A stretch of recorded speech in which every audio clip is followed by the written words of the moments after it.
ఈరోజు శ్రీకృష్ణాష్టమి కదా, ప్రసాదం తీసుకోండి. ఏమైంది? అన్ని అవమానాలే, అపజయాలే.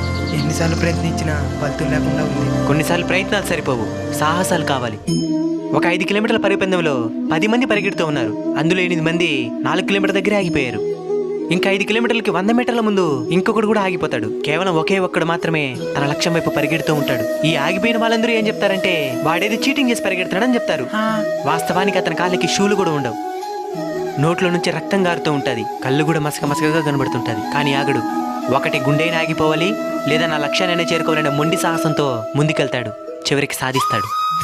నీ మాటలు వింటా ఉంటే ఏదైనా సాధించగలవు అనే నమ్మకం వస్తా ఉంది. మాతో స్నేహం చేస్తారా? నాకు చాలా పని ఉంది, వెళ్ళాలి.